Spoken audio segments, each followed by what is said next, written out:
Next up, at UFC Saudi Arabia, we have is this the fourth? I think the fourth changed fight on this card. We just found out that Sharipov has a new opponent, and Muhammad Naimov has had a new opponent for 2 days. He had an original opponent.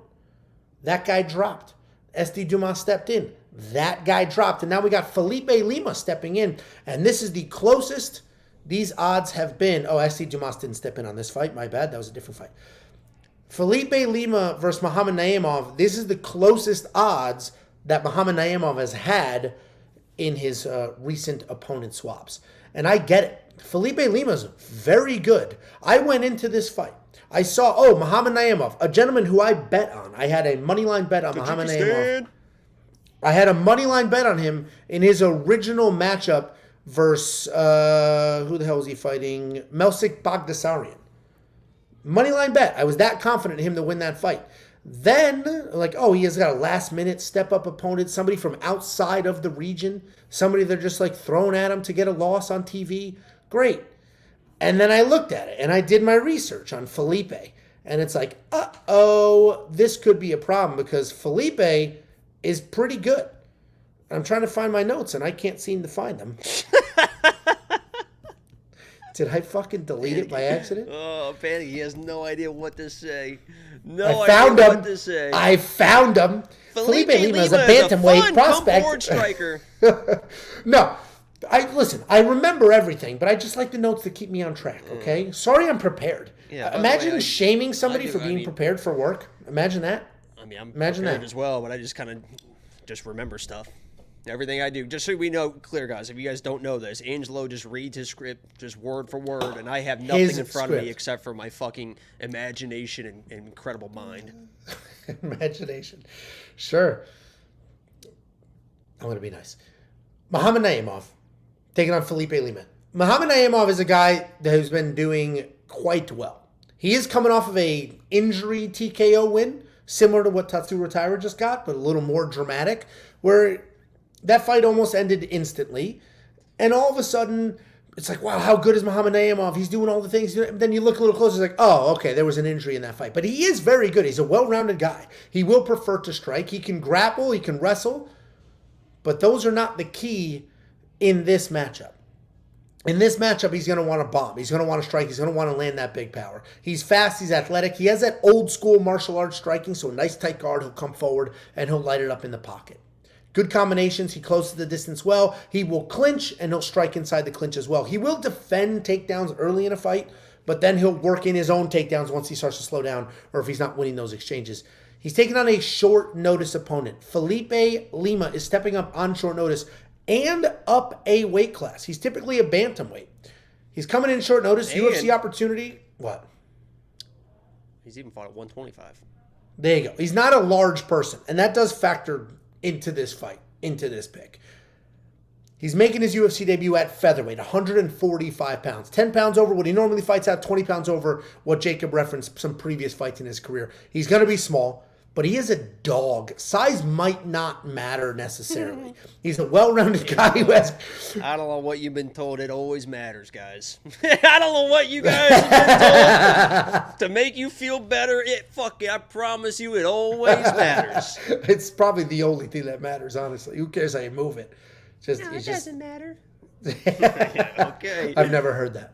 I don't hear that at all. I just hear... I've never... Ow, oh God. Not the cervix. Yeah, right. I'm glad you slipped in cervix. I was going the other way with that joke. Either way, he is going to be a very creative striker. He's an absolute dog. He's a well-rounded guy, very creative in his striking. We're talking about Felipe Lima. He'll throw some spinning attacks. He'll shoot double legs. He'll pick you clean up, run across the cage, slam you on the ground. He does a really nice job transitioning between the striking and the grappling. Felipe Lima is very, very good, a very, very good prospect, but I think he loses this fight and then moves forward with a solid career at 135 pounds. Because when I first saw this, and I first saw, wow, Muhammad Naimov has a short notice opponent in a UFC debut, moving up in weight, this dude's going to be a tremendous favorite. And then I saw the odds, I'm like, oh, okay. I probably got to dig in a little deeper. I must be missing something here. Then you do the tape study. You watch the stuff. Felipe's speed is impressive. His versatility is impressive.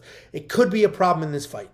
But Muhammad Naimov has looked pretty good so far. I imagine he's going to continue to look good. I think the power is going to be a big difference. The size is going to be a big difference. I think Muhammad Naimov wins this fight, but I totally understand how this is a tougher matchup than his original matchup because Felipe is very well-rounded, very good. Muhammad Naimov is going to be the pick. What do you think, Jakey boy?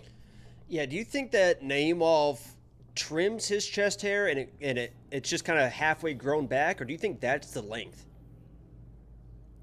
No, that's trimmed. No, people who have chest hair, look at his shoulders, dude. That's all. His shoulders saying. are all you need to know. Like that's there, trimmed. I think is a really good length. But does he shave it completely? Because if that's like just the normal length, that's an incredible length. That's not anything crazy. You can still see the muscle definition. Just a little bit. You can run your fingers through it. It's nice and soft. You're laying on it. You know, the issue with chest hair a lot of times, Angelo, is if you're laying on somebody with chest hair, if it's too thick, it'll start curling as you're laying there into your mouth, into your nose. It gets a little itchy. But at that length, when you're laying there, I mean, it's just nice and soft. Yeah, it's nice and soft, and you're not getting in your mouth. It's not getting itchy. So just a great length there. I assume that it probably is a little bit longer naturally, but he's got it trimmed up real nice there. Naimov is a guy that, he was a former lock of the week. Okay, and he won that fight versus Nathaniel Wood as a lock of the week. That turned into an absolute dogfight. That was necessary, huh? Just slamming shit around. I've only got 2 left, and we got a couple fights to go, so. You only got 2 left. He was lock of the week versus Nathaniel Wood. That turned into a dogfight. I thought that he was going to smoke Baby Chin Nathaniel Wood, knocked him down early. Got knocked down on his own, right? I mean, he also got knocked down. It took about, people gave me a lot of shit. It took about 6 fence grabs, a couple nut shots, and an eye poke to get that win out of there for Naimov. But he was working through it, and Nathaniel Wood's not the biggest, featherweight either. So that's why I want to kind of mention that, because Felipe Lima, I know that he is a bantamweight, but Nathaniel Wood kind of had some moments there against Naimov as well, and Naimov's probably a big featherweight. I like this guy, Felipe Lima. Obviously, up in weight, he could get bullied a little bit. If you watch his last fight, that was an incredible fight. You saw him use his offensive wrestling, his striking, but you also saw him getting taken down on his back as well. That could happen in this fight. I like the dog that he does bring. I think he's going to give Naimov everything that he can handle. I'm not even sure really how good Naimov is at this point. He knocked out kind of a chinny Jamie Mullarkey. Struggled a little bit with Daniel Wood with that, but then the Eric Silva fight, it was a weird injury situation. I think this is going to be a great test for both men. Whoever comes out of this, especially if they win convincingly, I think can be a guy in this division. And if Felipe wins, obviously that's a monster moment. Well-rounded fighter, durable. I'm going Felipe here. I do worry about the short notice and he could get out muscled. But I think he's the better fighter. I think he's the more technical striker. The technicality Nathaniel Wood was getting to Naimov, and if Naimov comes in and thinks he's going to smoke this guy, I think he's in for a rude awakening. I'm going to go Felipe Lima here. I understand the love that he's getting as a dog. I'm not sure if I'm going to bet it yet because, I saw him get muscled a little bit in his last fight. That was at 135 and, kind of a fight that he was very well prepared for. But he was able to dog that shit out. I'm going Felipe here, but we'll see if we put the bet on it. And you don't think that pick has anything to do with the fact that you're also like undersized and very small and you're just sort of projecting your own insecurities and inadequacies? Here's Alcohol Angelo. I thought you said Alcohol Angelo was touchy-feely. That was you can't touch me, so you're just going to start hurling insults. That's typically how it goes. Oh, that's it. It's one extreme or the other. Jacob, why don't you ever want to come over for fights? Well, I don't want to get verbally abused in front of everyone for 3.5 hours while Angelo's slapping fists with everyone else. Look at this fucking stupid. You were wittier. Nice lock of the week. You know what's funny? I as everybody knows, I love my neighbors. I love hanging out. Everybody's funny. At least the people I hang out with are all funny and all those things. But sometimes I'll say shit and people look at me like, oh my God. And it's like, honestly, I am the nicest of all my friends. It's not even fucking close. Like, I am by far the least mean. You have a nasty sense of humor, and I appreciate it. It's very funny to me. I've never said a mean thing about anyone. Okay. I like your sense of humor. It's very similar to my friends growing up. It's very similar. But it is funny to see some of these actual Texans, like, respectful people that go to church and do all those things, look at me sometimes when I say some very aggressive things. Because Tiff's used to it. She'll be like, Angelo. But others are like, especially the wives, like, what did he just say? And it's like, all right, I promise you, I'm the nicest of my friends. It's not even close. It's not even close. I'm the nicest of my friends. And somebody said, "I'm not, this is a funny comment. I'm not talking racist. I'm just talking like mean, horrible things that will destroy your soul because they find that one thing you're actually insecure about and then just railroad it." And that's Felipe Lima's height and size, and Muhammad Naimov bullies his dumbass. Yeah, I don't see color. That would explain why you don't think you're a ginger. I think Felipe Lima gets bullied. This is another. If I had more money in Bet Openly, I would bet you here as well. Because I actually am debating betting on Muhammad Naimov. I think that these odds, honestly, it's a super tough fight. That's why I haven't done it, because Felipe is very, very, very good.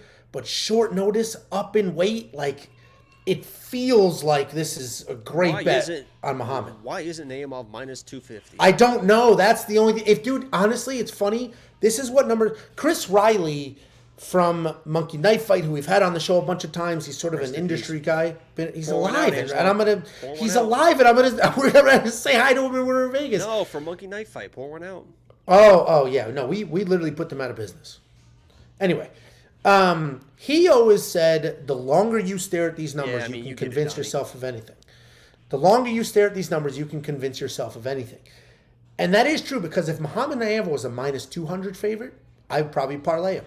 But at minus 117, I do exactly what you just did. And it's like, why isn't he a bigger favorite? And you're a what? Hampton Devil with thick-ass hair? Pussy. Oh. I'm also looking real clean, though. Anyway, we don't have any DraftKings. Nobody ever says anything about me these days. Because you kind of fucking pissed him off with the Lock of the Week video. Not me. I'm just out here grinding on vacation. You know my family's out there making memories right now? Oh, My family's out there making memories right now, and I'm in here just getting drunk alone, talking to strangers on the internet. If you guys missed the Lock of the Week rant, you might want to rewind to the beginning of the stream. Jesus Christ. I can't believe Jacob's hiding bets. Guys, the bet wasn't hidden. It was a it was a fucking premium promo that I never do. People losing their fucking minds. And check out the Best Bets video that I upload every Friday. It's for free on this channel. But not for free are some of the premium bets and the tools and the picks. The DraftKings Optimizer, the best ownership projections in the game. Everything we freaking do. There is not a service on this planet that A, is anywhere near our price point, B, offers anything near what we offer. Just go to WeWantPicks.com, click Become a Member. It's a phenomenal way to just support us and everything we do, but also in return, you will get bets, picks, round line leans, insight, and more. And not just me and Jacob. Me, Jacob, the three gentlemen at Running Mouth MMA, Artem, and the Artificial Intelligence. 7. That equals 7. WeWantPicks.com. Click Become a Member at the top.